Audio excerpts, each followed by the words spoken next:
Yo, happy Monday, post WrestleMania Monday. It is Rumor and Innuendo. And I am Dominic D'Angelo of adfreeshows.com, SEScoops.com, several other podcasts. But I am here, back with Robert Karpelis, WE Creative _ish. Robert, happy post WrestleMania. How you feeling today, man? Wow. Yeah, this is a much different feeling than I thought I was going to have coming into this show. I just want to say right here at the top how incredibly thankful I am to be able to have the opportunity to do this show. I think coming off of WrestleMania weekend, just watching it was such an incredible emotional experience for any wrestling fan. I think there was a catharsis to it, there was a vindication to it, there was this feeling of we really are entering into a new and remarkable era of wrestling. And I'm just genuinely excited to talk about what we've got going on here today. Um, Couple quick shout outs to some folks that are joining us. Johnny Disco, looking forward to today's show. A lot to cover. I assume since Billy C wasn't on WrestleMania that we won't get any updates on that. Yeah, look, we're gonna go a little longer today than normal. There's a lot of stuff to talk about. I told Dom as soon as we were to start, I'm like, we're throwing out the rundown. Yeah. And you know, you're just sticking with me on this, man. We're flying by the seat of our pants here, but I feel like we gotta just kind of tackle the entirety of Mania itself. And there's so much to unpack that we're going to get to other stuff, non-WrestleMania directly related tomorrow. But I know, you were in Philly for all the different events. I wanted to hear about what it was like boots on the ground. I know you got a lot of interviews on Friday. Yep. We'll get to all that, but I think right now it's group chat time, guys. We're gonna have this conversation. We're gonna talk through both nights of WrestleMania. Yeah, man, and yeah, both nights I think they really delivered on a lot of aspects of it all. And from your point about the storytelling and the build to a lot of this stuff, there's a lot of great payoffs. Yeah, but let's start at a very good place to start, and that's the beginning. So all of WrestleMania kicked off with Rhea Ripley versus Becky Lynch in the first match. But we did have an introduction by Triple H, which was a pleasant surprise, which was very nice. And he just rang it in, just said, "Hey, welcome to WrestleMania," and that was it. So, yeah, Robert, touch upon the Triple H aspect of it, but then let's go into the match itself. And what'd you think of that opener? So I think the opening with Triple H was a byproduct of what we saw at the Hall of Fame. We're not even have time to get to the Hall of Fame. That's how much there is to talk That's about. it. But Paul Heyman, during his speech, put this era squarely on the shoulders of Paul Levesque, of Triple H. So you needed to have Hunter go out there and at least acknowledge, hey, this is a new era. There's a new captain at the helm, and this is a new product, a new world we're getting to. It was not about him so much as it was a chance for the audience to get settled, to make sure that they were ready to go, they were in the right mindset, and then move on from there. So I like having him out there. It wasn't distracting. I thought he did a really nice job, and it really set the tone of, guys, this is a new era. Let's go. And he's a star too, so it's just like obviously he's got that main event mentality too, where it's you put him out there, the fans are going to give a great reception for him, and obviously for all the effort that he's done for WWE and building that brand and its new identity kind of thing, yeah, it seems appropriate. Sure. I think what's going to be interesting about our takes on this is I watched WrestleMania 40 on Peacock. I watched it from the comfort of my own home, nice and warm. You were live there at Philly. You were in the press box. So we're going to get sort of two different perspectives on how everything played out. When you were in the press box, were they playing commentary, or were you just watching it cold? Yeah, they do play the commentary. There's a bit of a delay, so what you're seeing there right in person, there's you catch up like a couple seconds later from the commentary, and so you'll hear her pop out there. You'll see the move get executed, and then boom, a couple seconds it'll be on the television. But you did hear what was being said on there a lot of the times too. But obviously, being in that atmosphere, it's kind of hard to keep that in your head as well as watching it in person and stuff like that sometimes. But So yeah, but Robert, let's talk about Rhea Ripley versus Becky Lynch. Rhea retains, and I guess I'll just be forthright and say this was probably my favorite match of the whole show, like the whole event. I think from a From night one, this was your favorite. Not I a think not a in bad choice. all of its entirety, I think almost too. Wow. So it took a little bit again for the audience to really get settled into what was going on, and the crowd night one versus the crowd night two, very different. I think Hunter said, "Well, of course, night one they were frozen." Yes, So it did take a little bit of time for the audience to warm up. But as that match got going, what to me was the most interesting was the crowd was cheering for Rhea without booing Becky. You know, sometimes you get that where they want to be cool and they want to boo the baby face and cheer the heel. It felt genuinely like they were rooting on Rhea, but not at the expense of Becky Lynch. mm-hmm. And the way that Becky wrestled that match, they were saying, "Oh, it was passing the torch." It felt a little bit like she was tired, not fatigued or gassed, but that her character was just reaching this point of exasperation of there's nothing I can do to win this. And it'll be curious to see what the falling action is. I think on our Mania preview show, I had said I thought Becky was going to win just because what's the next interesting match for Rhea? I guess we're going to find out tonight. Right. Yeah. Like a Raw after Mania, you don't know if what kind of surprises are in store or if they just have something else that they're going to reboot. But I'm with you, Robert. I think, yeah, it was a good signification of like, hey, what's next for Becky? Kind of like, is she going to go away for a little bit? Is she just going to have a revamp of character? There's, yeah, I'm sure we'll be talking about this for night one on a great deal is the cold element of it, that aspect too of, the weather and temperature it was. And that certainly played a factor, I think, throughout the evening. But yeah, this was a great opener. At least probably my favorite match of night one. Got to think about night two when it's coming up. But yeah, up next was what was it here, Robert? What do we have on the It was card? the men's ladder match, the tag Men's ladder match. match. So it Okay, was yes. So, DIY versus Awesome Truth versus the Judgment Day versus the New Catch Republic versus New Day versus Theory and Waller. When you're yes. there in a stadium and there's a ladder match going on, you're sort of lucky in some regard because you can look wherever it is that you want to see. At home, we're sort of stuck with whatever the camera is focusing on. And it felt like there was a lot going on here. There was. There was so many elements. And even being up in the press box, it was hard to keep track of all that was going on because, yeah, I mean, like there's 12 men, like all competing for, the titles and stuff like that. And there's two belts hanging above the ring, two different sets of belts. There's four titles. Four titles. That's right. Four Two titles hanging above the ring there, Dom. So right. that was the weird. So the weird thing to me going into this, the rules were so as convoluted as the tournament was. Right. The rules were convoluted because they kept saying you have to pull down both sets of titles, and they didn't make it abundantly clear at first that they could be split.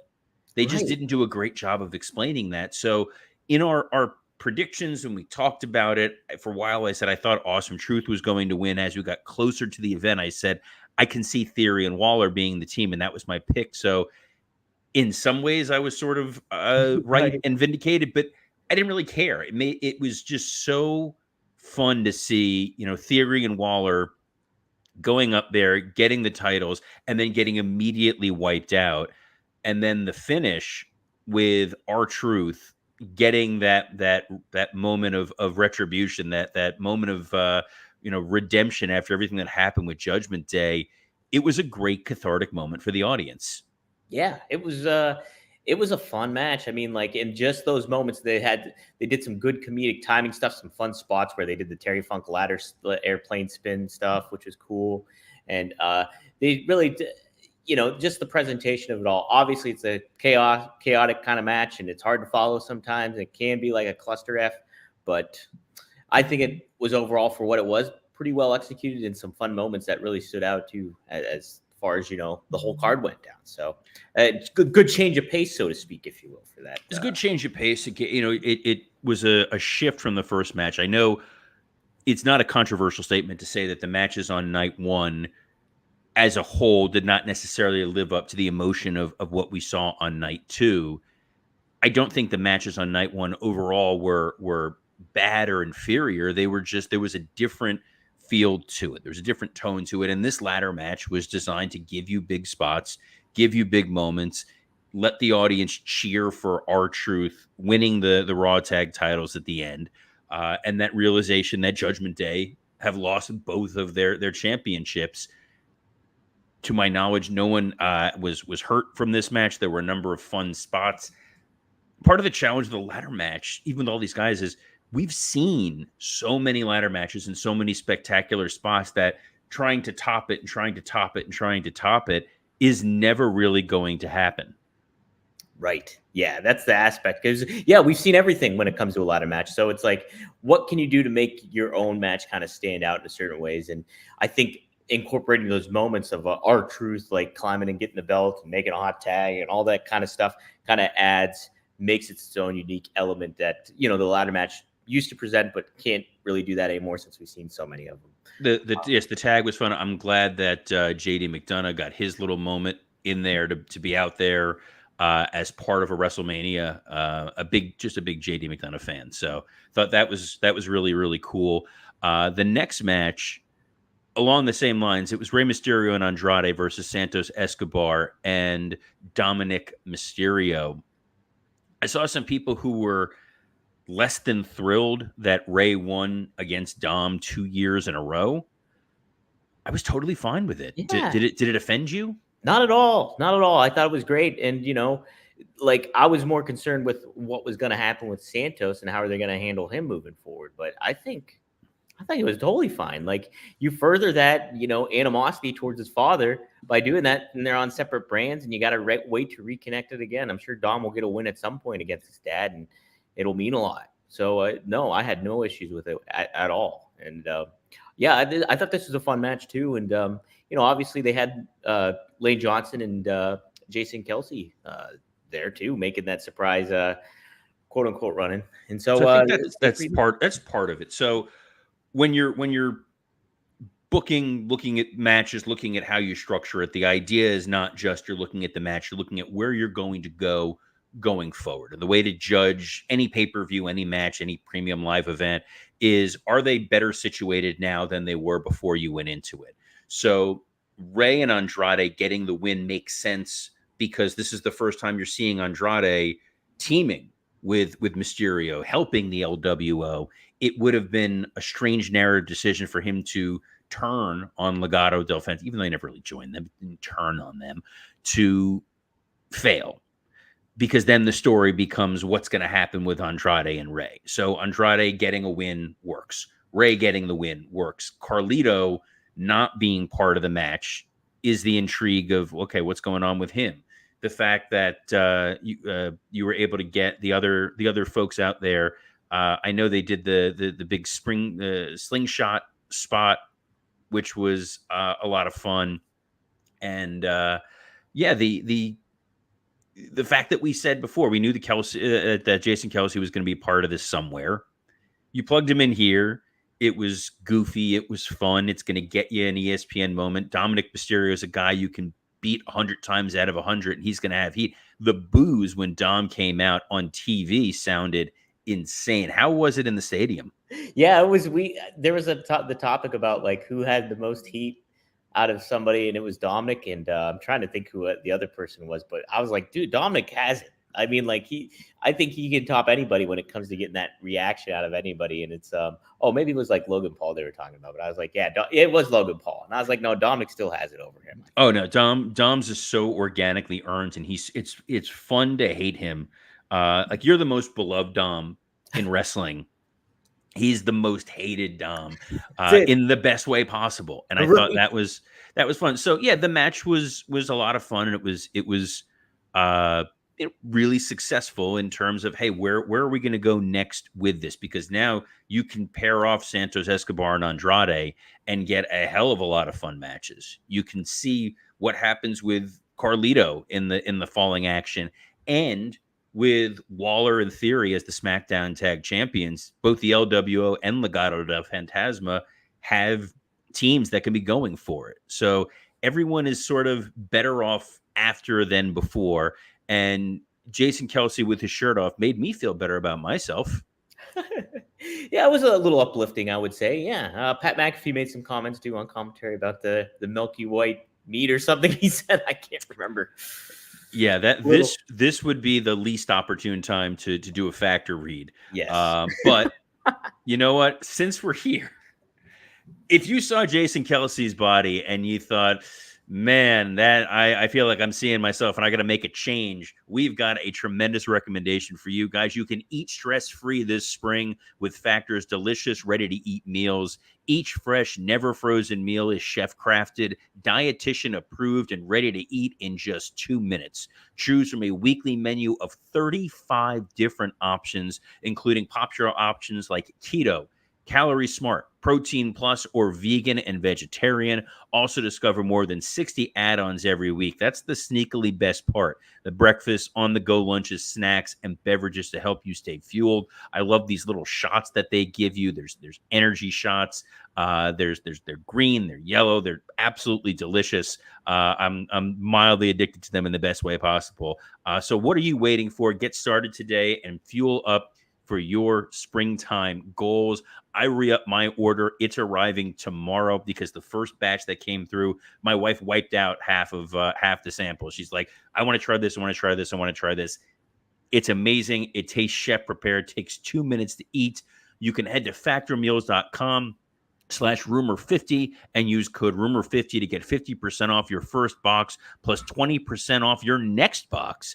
I didn't even know they just changed the copy on me. That's pretty awesome. I didn't realize you get 50% off the first and 20% off your next box. That's code rumor50 at factormeals.com/rumor50 to get 50% off your first box plus 20% off your next box while supplies last. Factor using the same theory that WWE does with booking, where it's like, hey, we're going to give you this now, and then what's coming down the road? You're starting with 50% off, and then boom, another 20% off after using code rumor50. We got a shout out here. David Von Boglin. Yeah, look at that. Yes, David Von Boglin saying, "Hey, Dom." So Dom, you got your fans, dude. You are, again, all due respect, Dominic Mysterio, we're the biggest Dom in all of wrestling. Yeah, The next match. Oh, right. Sorry. I was going to move on to the next match, but yeah, that next match we had up was Jimmy and Jay. That's it. Robert, what did you think of this one? Brother versus brother. Always kind of a controversial kind of match to have when it comes to it. Did this one deliver for you? No. I feel bad for this. Vince, we're allowed to say his name here. They're not really allowed to say it on their television. Always had a thing about not believing in brother versus brother matches. The best brother versus brother match, obviously, Brett and Owen. They knew how to work against one another. That was compelling. It was interesting. Their WrestleMania 10 match is a real classic. Every time Matt and Jeff Hardy have wrestled one another, it's been diminished returns. It's been lesser than. In part because it's brothers, in part because it's tag partners. Sometimes tag partners against one another. A lot of the Edge and Christian matches didn't really deliver. Right. Definitely the Matt and Jeff matches didn't deliver. This just didn't click for me. I feel like maybe a part of it was timing wise. They took out a chunk of the match. It felt rushed at points. It felt disjointed at points. It was a great story. The video package building up to it was exquisite. Shout out to the production team there. But the footage of them as babies, talking about the legacy, talking about Rikishi, talking about what this match meant to each one of them was tremendous. Jey Uso coming out with Lil Wayne. I didn't get it, but a lot, because I felt like Lil Wayne rapped for about like 30 seconds. Yeah. And then just started yelling yeet. And he probably got paid more than 80% of the folks that were on this show. But social media loved it. Some of my more casual wrestling fan friends loved it, made Jey Uso feel like a big star. It felt like both guys took a step back from this. Yeah.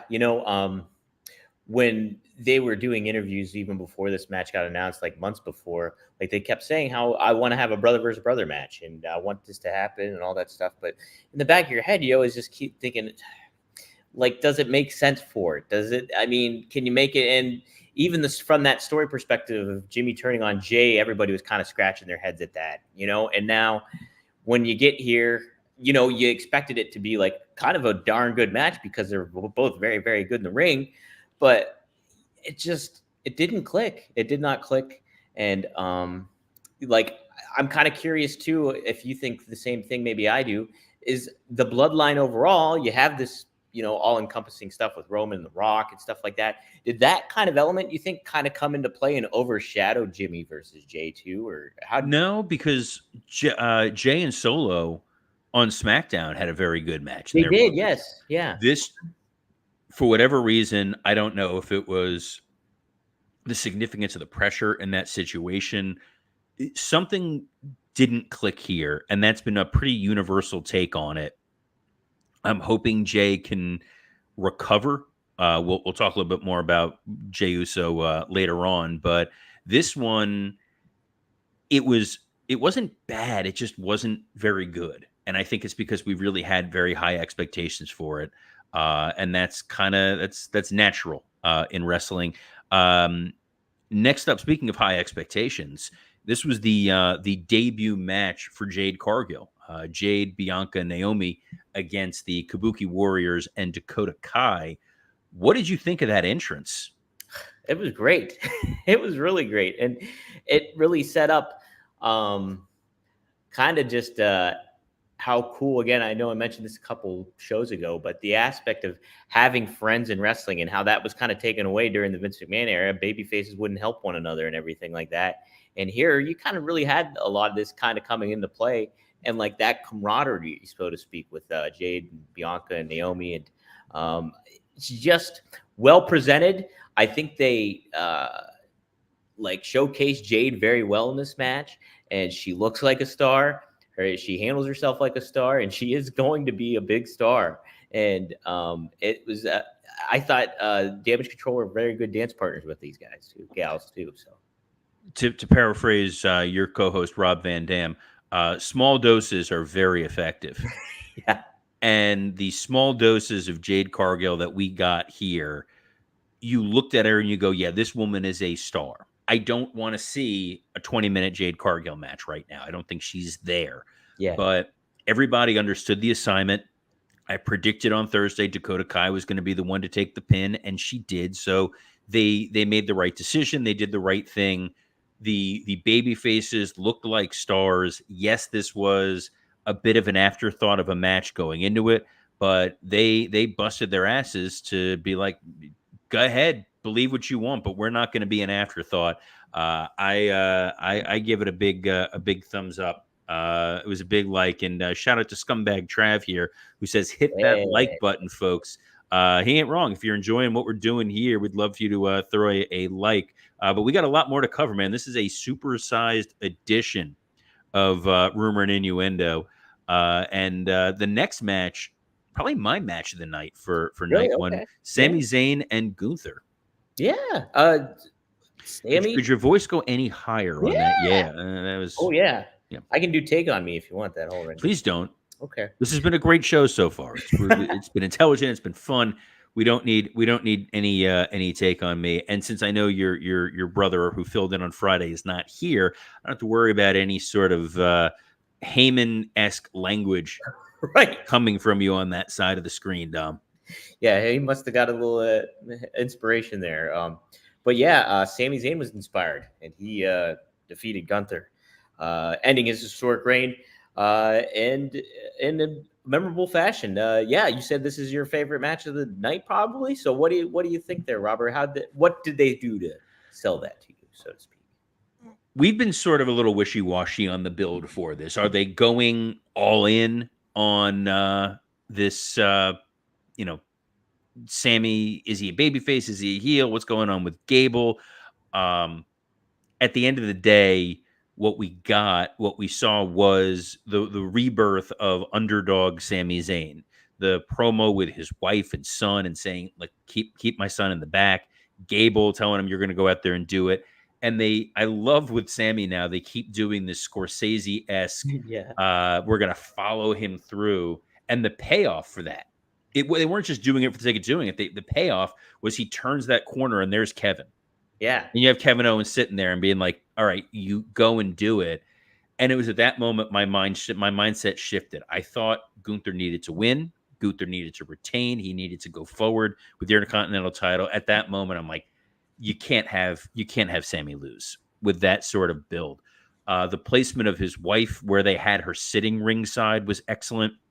The fact that Gunther, who is supposed to be the singularly focused, purity of the ring guy, constantly being distracted because he wants to mock Sammy's wife, and that was ultimately what upended him was fantastic. I absolutely love that. Sammy having to bring back the El Generico top rope brainbuster situation, that was awesome. And if you're gonna beat Gunther, you needed it to be an important moment, and Sammy gave them an important moment. Yeah, from that storytelling aspect, and them, you mentioned that the Scorsese like walk in and everything like that, it elevated it and kind of like showed the stakes to what Sammy was going through as that underdog coming up through it and all that stuff, and the doubts he had about himself, and then Chad Gable helping him out. They presented all that very, very well, and again, that camaraderie, that babyface camaraderie with him and Kevin Owens, really good stuff. I do think, and I thought the match was great too, and everything like that. I was still really wanting Gunther to kind of retain, because I just think there's so much more you can get out of him with that reign, and you ultimately would have him pay off by having a younger guy or guy up and coming getting that win, and almost presenting another underdog in a certain way, perhaps like just Gable off the top of my head, or somebody to that aspect. But yeah, I did think the match was really good, and By the way, under normal circumstances, I would agree with you. Uh-huh. I just think the way that they set that moment up of keeping his kid in the back, having That his was wife cool, yeah. there, and if he were to lose, it's very tough to then rebuild Sammy unless you're planning on turning him. And it didn't feel like they're planning on turning him. No, Sami Zayn was a hero of the weekend, another hero of the weekend. Blue Meanie, Yes. Brian Heffron, shout out here, is like, great to see you at Meanie Mania, Dom. What a weekend. Love you. Feel like Love we got to you, brother. congratulate the Blue Meanie who got married during Mania weekend. So that was absolutely incredible. I heard Meanie Mania was, from everything I've seen on social media, an absolute blast. It And I was. am very happy to point out that when Blue Meanie was on here, he was 100% wrong about The Rock turning on Roman. So, we love you, but I'm gonna take a quick victory lap. But Meanie, always welcome back on the show. This is a quick, 30-second aside. How was Meanie Mania, Dom? Dude, it was great. I was at the WrestleCon show, Super Show there that they had, and I was filming with RVD for his match. But then I went over to McCusker's, and sure enough, it was jam packed. They had Braun Strowman was there. I right before I got there. We had Keith Elliott Greensburg there. Little Guido showed up. Jerry Lynn was there. There was a real hole of a lot of people there, so it was great. It was a lot of fun and packed. And I was so happy for Tracy and Blue Meanie. They tied the knot, and really, really cool aspect. So congrats to them. And yeah, oh man, McCuskers, hit it up if you're ever in South Philadelphia. Take a look. It's a good, casual, fun bar. But this night it was jam packed, so it was really nice, Robert. Absolutely love it. And then there's the main event that we got to talk about for night one: Rock and Roman Reigns versus Cody and Seth. This one you kind of have to grade on a curve, Dom. I agree. The last 7 to 10 minutes of this match were some of the most fun moments you're going to get in WrestleMania. Mm-hmm. The first 48 to 56 minutes of this match felt a little long. Yeah. I tell you what, though, the entrance is. I'm a sucker for that kind of stuff, and The Rock on his entrance. Oh my god! Just man, it really did set the tone for things. But yeah, I agree with you too. A little great on the curve, but yeah, keep going though. What were Look, you? part of me had said I was always opposed to this tag match because I thought in part it was going to make the build to night 2 feel less special. And this match to some degree sort of vindicated that, because we saw Roman and Cody in the ring at the same time on night 1. and it made you realize I'm more excited to see Cody and Rock. And then Yeah. you got Cody and Rock. And Seth was very much an afterthought in this match. And the brawling through the crowd felt a little confusing because this was not a no disqualification match. Rock threatening the ref, count it, I'll That fire pattern. you. That was a fun moment. That Yeah. don't you're not allowed to name referees. That's a Vince McMahon rule. Oh, okay. They're not real Well, people. it's the Triple H era, Well, Robert. that's We're fine. doing It's the that. Triple H era. We love all referees. Shout out to Jessica Carr, who is fantastic, and onto a lesser extent, shout out to Jason Ayers, who to hell with you, Jason Ayers. You could have counted for R-Truth during that ladder match and made Right. him happy, and you didn't. And you're a jerk. And I told you you were a jerk for it, and you still said, I'm glad I didn't do it. Jason Ayers, biggest heel in all of professional wrestling. Wow. Robert But is anti-referee. I've always been anti-referee. The hell with them. The first WWE person I ever met was Earl Hebner, Oh no. and I was like, "Oh man, I love Earl." And then what he did to Brett, I was like, "How dare you, sir?" I'm kidding. I love Earl. He was the best. This match, sorry, we got sidetracked We like did The get Rock sidetracked, wandering right? through the crowd in Philly. All I kept thinking was The Rock's out there in his gear. He had to be frozen. Right. Like he was so cold, it looked like out there. Like Pat McAfee was like shaking, and Rock's out there feeding off energy. But in the end, you got the nostalgia that people wanted to see. They gave you exactly what, if you were an Attitude Era fan, you saw The Rock hit the rock bottom and the people's elbow. The moment where Rock accidentally got speared by Roman, nice little piece of foreshadowing right there. The fact that Roman clearly was the one that had Cody beat and Rock wanted to go in and get the tag. I know my our Wrestle Roasts brethren, Mike Lawrence, very upset that Cody got pinned by the rock bottom. He's like, that's not a move people get pinned by. Typically, you're correct. However, the fact that it wasn't what really did Cody in. It was Roman had Cody finished. This was just The Rock doing cleanup. It made it such a great little heel moment, as opposed to it being, look at The Rock. He just beat Cody with the people's elbow. You needed it to set up night 2. Am I happy they did the tag match when all was said and done? No. I would have rather kept things separate and then just tease that you're going to get bloodline rules. But for a lot of longtime fans, a lot of people who were messaging me who came back to wrestling just because they wanted to see The Rock, they had a hell of a time. What was it like being in the arena watching this thing? It was, I mean, like I said, that spectacle of all that going down and the element and the stakes, it felt big time. But then No, you that go, was a different WrestleMania. WrestleMania big time. oh, It's okay. not. It was 22. Let's not That was let's not 22. Was remind that people. it? Is Okay. that 22 or 23? It was 22.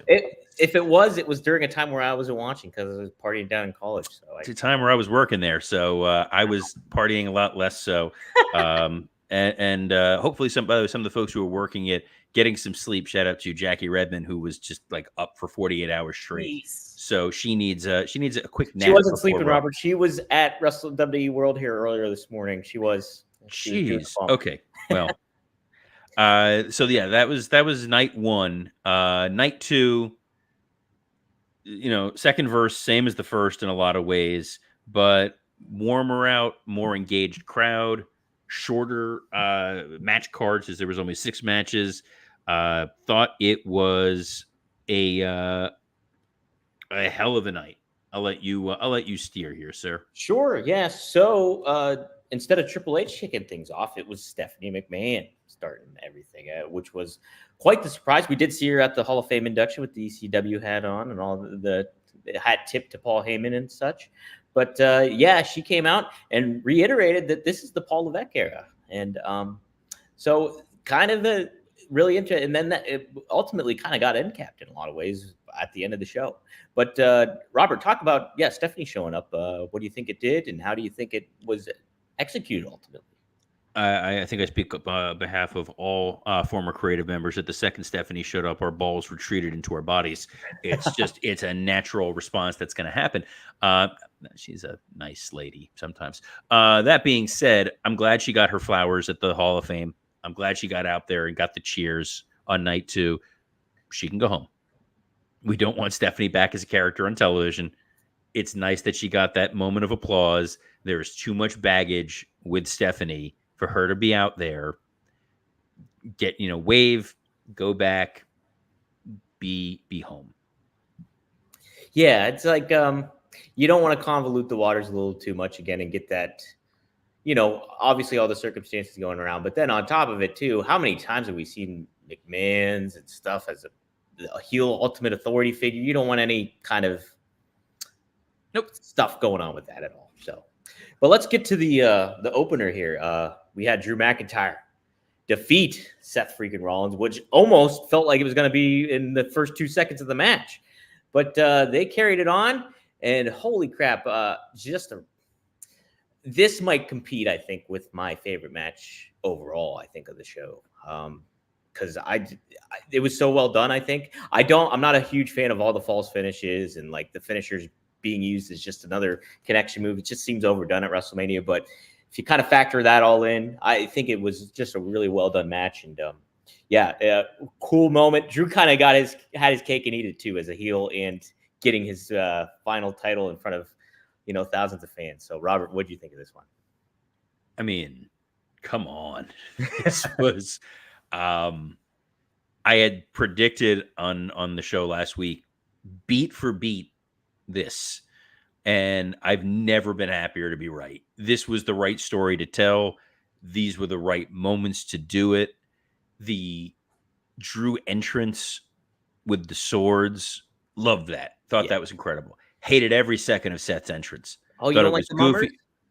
Thought it was, first of all, I culturally, I will admit, was not that my first thought when I saw that was not mummers. My first thought was New Orleans Mardi Gras. It certainly and I'm just like, wait, what? Either way, it looked goofy. It didn't work. And I love how much CM Punk hated it. And that made it, it was, look at this goof. What the hell are you wearing? I made a joke about this looking like Adam Rose and the Rosebuds. And then about a minute later, Michael Cole made the same joke. So I was like, all right, we're thinking along the same lines here. This was such a fun match. I thought for a half a second it was going to be a 20-second match, and I would have been totally cool with that. Yeah, I think that would have been really fun. Yeah. The fact that we did get a long match, Drew tweeting during the match. Oh my gosh. Rolling out in the ring and saying like bored at work, LOL. Like he's on a different level in the way that he's thinking about everything. The use of multiple, I usually hate when guys use their finishers over and over again and it doesn't work. Yeah. I liked here that it made him so desperate that he was going to go use the GTS. And then Punk was just like, oh, you're stealing my move. That's why the cops are, you hear the sirens in the background. They're going for Drew. But McIntyre getting the win, giving the title to his wife, and then not being able to help himself, not being able to stay away from taunting Punk. And the second that happened, I was like, oh, we're getting exactly what we want. And sure enough, Drew cutting an inaudible promo on Punk laying out Drew with the arm cast thing, and then Damian Priest going out there and cashing in and beating him. That's the best kind of storytelling you're going to get. It was earned. It made perfect sense. You've now got so many stories to pivot from because Drew wants revenge on CM Punk.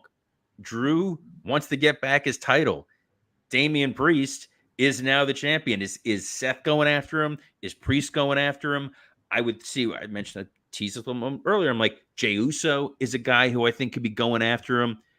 I would not be mad if in parallel you had a Drew Punk feud and then Jey Uso ultimately winning the title and then getting to Drew and Jey Uso at SummerSlam. Wow. Yeah, that'd be really something there too. Because then you're continuing that story. Don't forget too about Clash at the Castle too. That's I think that when is that? Is that June, I believe? The months blend together. They really do. We follow a PLE calendar here. We don't follow the typical That's how you roll around. Oh, it's it's Clash of the Castle season here. Also, Drew going back later, subtweeting the previous tweet and then just Yeah, writing like "fuck." yeah. I can say it that one time because I'm quoting Drew. Quoting. It's okay. Advertisers, you got a problem with it? Go take it up with Drew McIntyre. And I love that his family left the show early and they Yeah, took pictures outside the stadium, just like flicking off flipping them this off. stuff. Oh, it was so great. So funny. So It's just when wrestling is fun, it's literally the best thing in the world. yeah. That which is a good segue into the next match, Dom. It is. We had the Pride, Bobby Lashley, Angelo Dawkins, and Montez Ford with BFAB defeating the Final Testament, Karrion Kross, Akam, and Razor with Scarlett and Paul Ellering. They beat him by pinfall. Special guest referee Bubba Ray Dudley. They embraced the tables and some fun spots there. What'd you think of this as another kind of mess of a match when it comes to all the weapons and everything like that? Did it deliver? How do you kind of feel about this one, Rob? It was a mess of a match. Yeah. When they announced special guest commentator, I was like, oh, and then they go Snoop Dogg, and I was like, oh, Snoop Dogg blast on commentary. He knew that dude. He knew the assignment. Uh-huh. He knew this was go out there and have fun. Dude had fun. Then they announced special guest referee, and I got excited. Then they announced it was Bubba Ray Dudley. Who were you hoping? Anybody on the planet other than Bubba Ray Dudley. No. In the stripes and the, oh, God. Brutal. Yeah. But thankfully, he was minimalized for the majority of it. We had said we were going to see a bunch of different spots. I think BFAB and Scarlett came across tremendously in this. The goofiness of the WhatsApp, the what's up, not the WhatsApp. The was up was super nostalgia-y in a way that I was not like a huge fan of, because this was a intense blood feud, and then you end on a Dudley's comedy spot. Right. Didn't love that piece of it, but as a wild brawl and the crowd just wanted to cheer for everything, and they damn well did. It was a blast. Did it feel the same in person? A little bit. I will say I think it was a good match, like from what the assignment was. But yeah, I think the Philly fans were kind of more embracing the ECW tie to history with Bubba Ray and all that kind of thing. I think that really helped kind of in certain ways. But yeah, it was there, and I like both factions, and to your point, I think Scarlett and BFAB are just great. And like, I got to spoke with Natalia during the media junket, and she was talking about the development of BFAB and how she's really grown as a wrestler and moving forward and stuff like that. So there's a lot of cool kind of elements. I like the Final Testament. I think there's a lot to do with them, but I want to see more Paul Ellering, and just they seem like a force that could be moving forward. We'll just see what happens, I think, though. I think there's stuff that you can kind of utilize with them a little bit more. There is. I think one of the most unfortunate parts of that was the table breaking. It wasn't as as firm, as stiff as they would have liked. And guys, if you're not feeling as firm and stiff as you would like, and you don't want to be like that table at WrestleMania 40, then we recommend our friends at Blue Chew. Let's talk about sex. Guys, remember the days when you were always ready to go? Now you can increase your performance and get that extra confidence in bed. Visit BlueChew.com.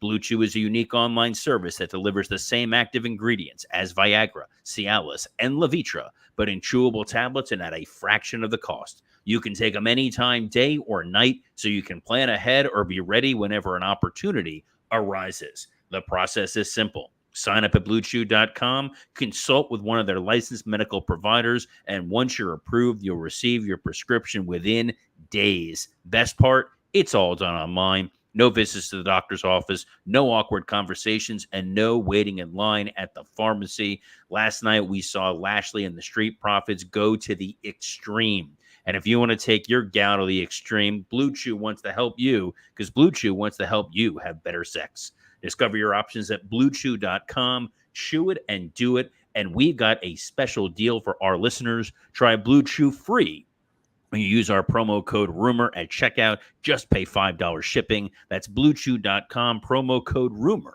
to receive your first month free. Visit BlueChew.com for more details and important safety information. And we thank Blue Chew for sponsoring this extra long edition of Rumor and Innuendo. Man, I am excited. The other potential that I was going to get to that Blue Chew ad was because the next match is sponsored by Slim Jim, which is a meat stick. Yes. But we're not going that way because I want to spend the least amount of time as humanly possible talking about this match. Yeah, Robert. Unfortunately for these guys too, the light that was above, the ring was so blinding to everybody in the stadium. Chants broke out repeatedly about turning this light off, and that ultimately, even more so than Dominic Mysterio, even more so than Logan Paul, the light was the ultimate heel of WrestleMania 40, especially on night 2. Oh no, that was a hidden babyface move. It was preventing you from having to sit through the LA Knight AJ Styles match. Like, I get we couldn't find a broomstick for AJ to wrestle, but this is about the closest it came. Friends of mine who, again, casual fans that came back to watch because they were all excited to see The Rock, were messaging me about LA Knight, and they're like, "This dude looks like he's playing wrestler." Actual, hardcore fans, kind of the same sentiment. He'd be fine, folks, if he were on the CW with our good friend Billy Corgan in the NWA. You put him in a situation like this, and you just realize it ain't there. But we're almost there because there's only 3 matches left to talk about for Mania, and we want to get through that to wrap up Rumor and Innuendo. Yes, indeed. And next match was Logan Paul, the champion, the United States champion, with iShow Speed, who he should have later on a little bit. I had no clue who that was. Neither did I. But apparently the kids did. Apparently he's massive. Apparently he's a huge. Look, he's no Pete Rose. He's no Pete Rose. No Pete Rose. How about it? Kevin Owens and Randy Orton were defeated by Logan Paul.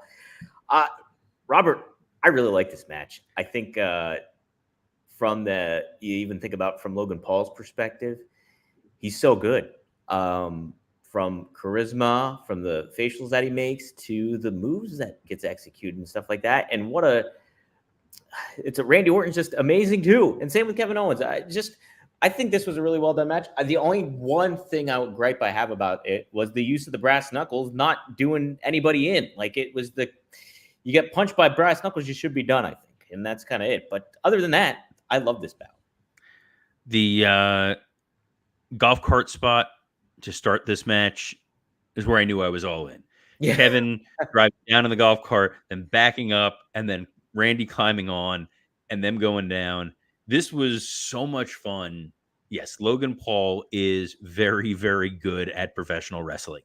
Yes. It is baffling how good this dude is. He just gets it. His timing on everything was perfect. What he was willing to take from Orton and Owens was fantastic. The brass knuckles thing felt a little, it was a little off, but it didn't offend me all that much. Not knowing who the dude in the Prime bottle was has now become a tradition for me. Yeah, that's it. Here's the big reveal, and you're like, I got no idea who. Like, this is how Vince feels about wrestlers that came over from other companies. Right? Who the hell's Ric Flair? Like, that was kind of how I felt when I saw this I Speed Freely or whatever his name is. Logan retained. The finish kept everybody safe. Orton was the one that clearly had Kevin pinned. Logan steals it. That frog splash, the altitude he got on that thing, I thought he was going to kick you in the press box. He went so high. Jeez, yeah, right? And it was a unique looking. It was like his own style of frog splash, which I thought was very good too. What else was the other point I was going to make on that? But no, it was fun. And I think, it just made sense. I think him retaining made perfect sense. Him retaining made perfect sense. I think it was just about flawless booking across the board. Quick shout out here to David Hall, who said 4 words: best damn WrestleMania ever. A lot of people seem to think that. And we got 2 matches to go. It was Bayley challenging Io Sky for the SmackDown Women's title. Another pretty unique entrance, Dom. Yeah, I was caught off guard by it, to be honest. I thought it almost felt like a heel entrance starting off, but then I guess the presentation kind of paid off at the end. I think of it all for Bailey, and yeah.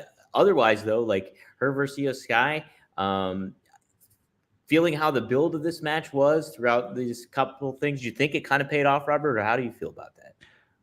Yeah, I think they went out there. They knew there was a story. We knew what happened with damage control and all that. But they Mhm. said, you know what? We want to go out there and we want to have one of the best women's matches of all time. The spots that they selected were inventive. The audience was hooked on everything that was going on there. They took that journey with Bailey, and I didn't think that the audience was going to get there, and they did. They were bringing back the old Bailey chants, which were a hell of a lot of fun. Like it was like they remembered. It was muscle memory, Yeah, yeah, and it was so wonderful to see. I thought that the pacing of the match was absolutely incredible, and then the cut over to George Kittle when Bailey won. What a fun knowing how big of a 49ers fan Bailey is. What a fun full circle moment that became. yeah, yeah, and yeah. I think it's neat you mentioned that too, Robert. Is that her like people doing those Bailey chants and things like that? I think ever since she turned heel, there's a strong contingency of Bailey fans that wanted to see her become a baby face, like right, still remain a baby face and stuff like that. And so it's kind of cool to kind of see her. It do get this full circle moment, not just with the 49ers stuff, but with Bailey as who she was starting off in NXT and coming here for Philadelphia and getting the big win that she deserves so well. So yeah, pretty cool element and moment for WrestleMania for sure. But hey, it's main event time, Robert. It is What was the main event? I already forgot. um We're not doing the bit. I gave up. I was going to do the bit, and I already gave up on the bit. Roman Reigns, Cody Rhodes. Look,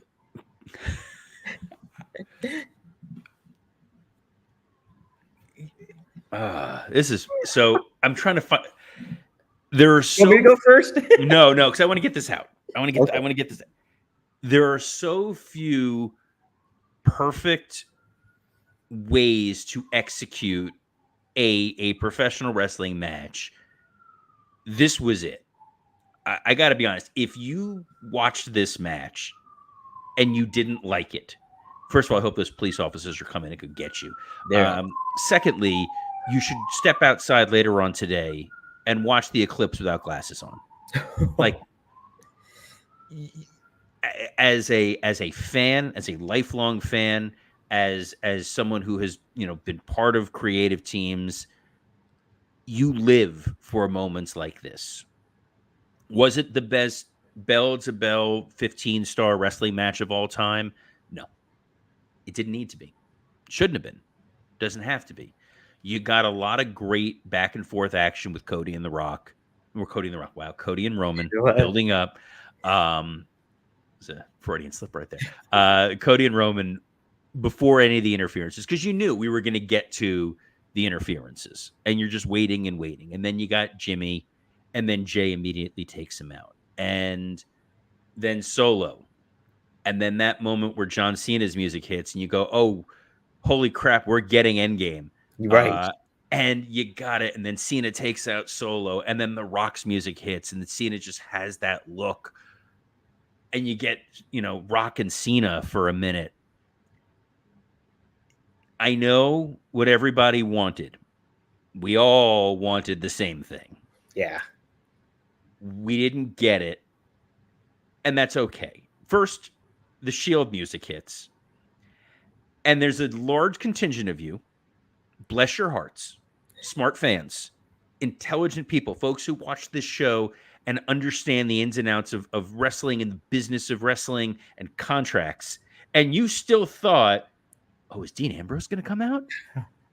There's a part of you that thought it, and it's okay. And it was trending on Twitter. It was trending on Twitter because everybody for a half a second had that thought of, oh my God, are we going to get like this?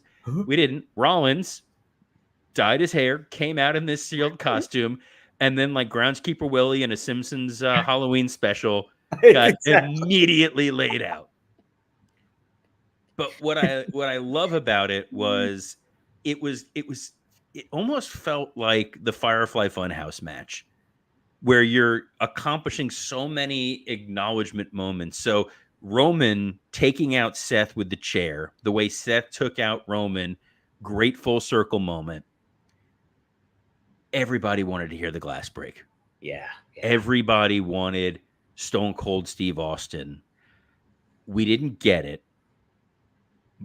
I'm sure not for lack of trying. I'm Mhm. sure not for lack of asking. I'm sure that they all said, hey, Steve, we need you to leave the ranch. We need you to leave whatever bunker you're hiding in. Hanging with this cat You, Poncho. you survivalist nut job. Come on out there and stun the Rock.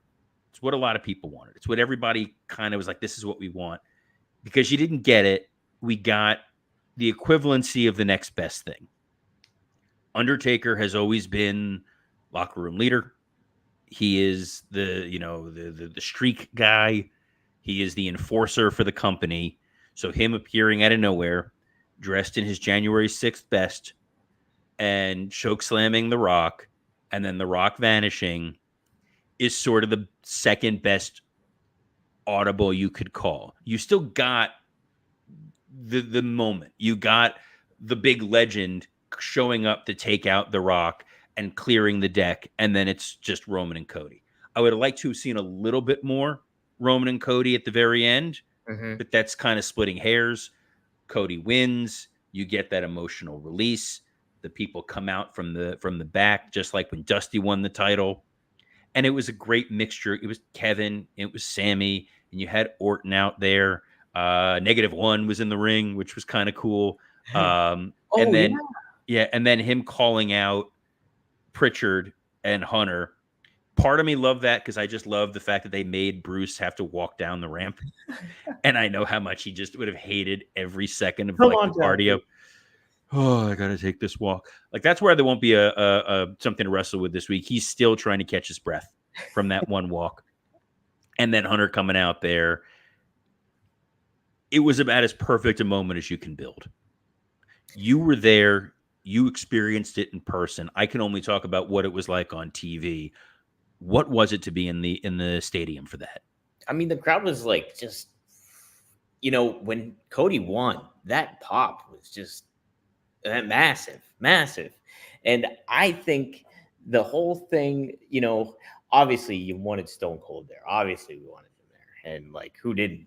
But you still got those elements of like, man, who is gonna show up? We didn't know. And like I think even adding the Shield into that mix and making you kind of, whoa, is it just Seth? It's gotta be just Seth. And but it kind of weaved its own road kind of thing in a lot of ways. And I think yeah, that the atmosphere there, very emotional. You could see people like from how they reacted, how even the reception on social media, you would see everybody just talking about, man, this got me as a wrestling fan. Like this was the payoff for some of the stuff that we've been through as watching television and for the past how many years and stuff like that. It felt like a very very great moment, like you just mentioned, Endgame in a lot of ways. And yeah, I mean, I did want to get your perspective on this, Robert. Would you have? I almost felt like just thinking after the fact. I know hindsight's 2020, but it's just like, would you kind of end capped it with the interference of just being Cena and The Rock instead of having Taker? Do you think Taker did add more to it, despite the fact that we not got Austin? You needed somebody outside of the current roster to be Mm-hmm. the one to take out the Rock. Okay. Because you need a situation where you're not going to lead to an immediate match. Because if anybody who's on the board attacked Rock, they'd be fired. Right. I like this. This is where I think you're going to get this Rock, Mr. McMahon-esque character. And I had said Steve because I feel like then the Rock can show up and be like, Austin, you're banned. I'm erasing your legacy. This is what happens when you mess with me. He can do that with Taker. Right. And then it's just like, well, boo, but we never actually get a payoff. I think there's so many amazing doors that they're going to be able to open with this because, again, they've thought this through. We didn't get Rock and Roman at 39 because he said the story wasn't game changing and epic enough. Um, Going into 40, they mapped this sucker out. They knew where they were going, even if there were turns and twists and whatever. We got to that finish. And in terms of emotion, um, yes, Cody during the post show press conference said there was emotion because it was real. Not to make this about me at all, but because Cole kind of did that at the end when he was talking about his relationship with him. Mm-hmm. I had the honor and privilege of working with Dusty when he was on creative, and we had family conversations. I was significantly younger, hadn't had married yet, hadn't had kids yet, and it was him imparting wisdom and talking about the importance of family. And Cody, when he won the title, it was clearer on TV, may have been harder to see in the ring. He climbs up onto the second turnbuckle, and before he holds up the title, he looks up and he just says, "Dad," and then holds up the title. And I just was a mess at that point. I'm just like, what that moment meant, that was genuine. That was real. That is not, he was in it. The audience was in it. It was earned. It was beautiful. And it was storytelling through pro wrestling. And it's why pro wrestling is the best medium of all time to tell stories. When I first interviewed with Stephanie and I said to her, you guys are doing, it's Shakespeare.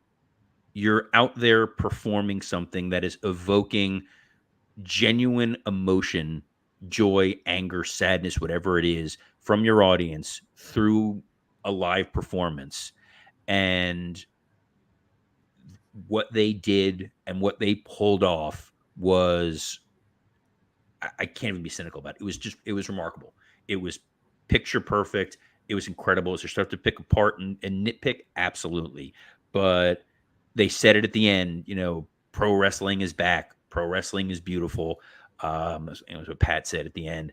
And dude, this is the best time to be a wrestling fan. I mean, it's clear here. We've got almost 10,000 people joining us live, Right. watching Rumor and Innuendo. People feel it. We all know, like, this is the best time right now. Super happy to be able to watch it. We're able to be able to share this with you, Dom. But Yeah. what was your closing thoughts on as you were leaving night 2 of Mania?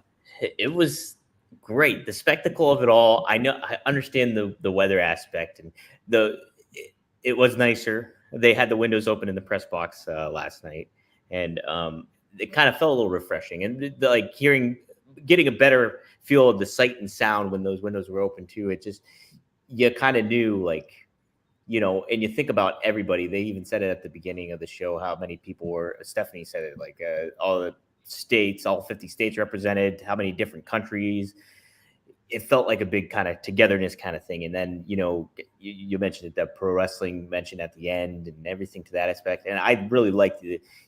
Shakespeare is the best way to put pro wrestling, because Shakespeare's stuff was for everybody. Like, it was for the groundlings and it was for people higher up and everything like that in the thing. And so it's like the pro wrestling connects with everybody. There's any way you can tie. How many times do pro wrestling fans connect pro wrestling with the everyday life? And you can find it in anything. So it was a really cool moment. I think the aspect of it being in Philadelphia, heck, where our country basically started, kind of cool. The American Nightmare, winning all that stuff. It's kind of a full circle, really neat moment in certain ways. And, pretty neat. I will give the last word on it from again from the Blue Meanie, who said this week felt like Christmas. I loved it. Couldn't sum it up any better. And the best part about this is, dude, we got Raw tonight. Right. It's a whole new story. We're going to be on here tomorrow at noon Eastern talking about, can you believe what they did on the Raw after WrestleMania? Can you believe where we're going with these stories? Whatever surprises they have in store. I'm all plugged in. I'm all excited. I know Dom is excited. We'll be back here. Thank you to everyone who's joining us on the WWE Creative _ISH X account, the Dominic D'Angelo X account, the SE Scoops X account, the Rumor and Innuendo X account, Podcast Heat's X account. Podcast Heat is who makes this show possible. The Rumor and Innuendo YouTube page. And yeah, that's right. We're not on the Ad Free Show's YouTube page today. Your brother Marcus admitted him and Jarrett have been in a conspiracy Cahoots. against us. We've overcome the odds. 10,000 folks joining us live here today. Take Yes. that, Jarrett. No, you know what? We'll spread a little up. We love Jarrett. We love I, everybody. Wrestling is the best right now, Dom. And if they can't get enough of you here today, where else can the fine folks catch Mr. Dominic D'Angelo? yes, you can find me at One of a Kind with RVD. Go to rvdtv.com. Now, Rob and I are obviously both out of pocket. He was here in Philadelphia. I got to reconnect with him this weekend and everything like that. So we're doing a mega episode this week. It's going to be everything we talked with Bill Alfonso about and Sabu about. So I'm covering, making sure we have a big full episode here. So that'll drop today at 4:20 p.m. Eastern Standard Time. Be on the lookout for that. Head to rvdtv.com. Go to One of a Kind. Give us 5 stars on Spotify or Apple iTunes. And then the same goes with the Straight Talk with the Boss. You can find that on the Four Horsemen Network now with Arn Anderson. I'm recording a new episode with them later today here, as I'm still in Philly. And yes, so go to the Arn Anderson channel there on YouTube and hit it up, hit subscribe and like. Robert, you guys, it's been fun being a producer on Wrestle Roast. And you guys had a lot of coverage this weekend and a lot of discussion going on. It was kind of fun. You had a live Patreon happening too. We had a live Patreon. It was wild. I'll give it that. But yeah, I'll be breaking down the show with those guys on our Wrestle Roast show on Friday with professional comedians Mike Lawrence, Dan St. Germain, and Scott Chaplin. Will be a hell of a lot of fun. But this was a hell of a lot of fun. A truly memorable episode of Rumor and Innuendo. And on behalf of Dominic D'Angelo, he didn't need a nickname today. The dude is just awesome. On behalf of Dominic D'Angelo, I'm Robert Karpolis. Best of luck in your future endeavors. See you Tuesday.